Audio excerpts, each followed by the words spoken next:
হাদি ভাই পূর্বেই বলে গেছেন যে আমাকে যদি গুলি করা হয়, আমি যদি মৃত্যুবরণ করি, অন্ততপক্ষে আপনারা যাতে করে আমাকে যারা হত্যা করবে আপনারা অন্তত তাকে শাস্তি দিন। আমাকে যে হত্যা করেছে সেই হত্যার দায়ে তাকে তার বিচার করুন।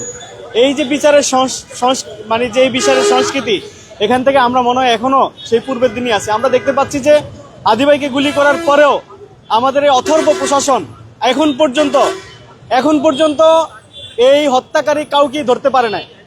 ইভেন তারা দেশ থেকে পালিয়ে গেছে, ততক্ষণ পর্যন্ত আমাদের গোয়েন্দা সংস্থা থেকে শুরু করে কেউই এই যে ওসমান হাদির হত্যাকারীদেরকে চিহ্নিত করতে পারে না যে তারা কোথায় আছে, কোন অবস্থানে আছে। তাহলে আমরা মনে করব না কি, আমরা আজকে এখান থেকে মনে করতে পারতেছি যে এই হত্যার পিছনে ডিরেক্টলি বাংলাদেশের যে আইন শৃঙ্খলা বাহিনী, পতিত স্বৈরাচারের যেই দোসররা ছিল, তারা এখনো এই আইন শৃঙ্খলা বাহিনীর বিভিন্ন পর্যায়ে উপস্থিত আছে, যার দৌলতে, যার কারণে আজকে আমরা আমাদের হাদি ভাইয়ের যারা হত্যাকারী তাদেরকে এখন পর্যন্ত চিহ্নিত করতে পারি না, তাদেরকে বিচার আওতায় আনতে পারি না। আমরা দেখতে পাচ্ছি যে তার গার্লফ্রেন্ড, তার ওয়াইফ, তার বাবা মাকে গ্রেপ্তার করা হচ্ছে। আমরা চাচ্ছি যে ভারত থেকে এই হত্যাকারীদেরকে বাংলাদেশে এনে আমাদের এই জুলাই চত্বরে তাদেরকে ফাঁসি দিয়ে হত্যা করতে হবে, তাদেরকে ফাঁসি দিতে ঝুলিয়ে তাদের মৃত্যু নিশ্চিত করতে হবে। কারণ এই ভারত এখন পর্যন্ত আমরা দেখতে পাচ্ছি যে তারা আমাদের এই নতুন বাংলাদেশকে তারা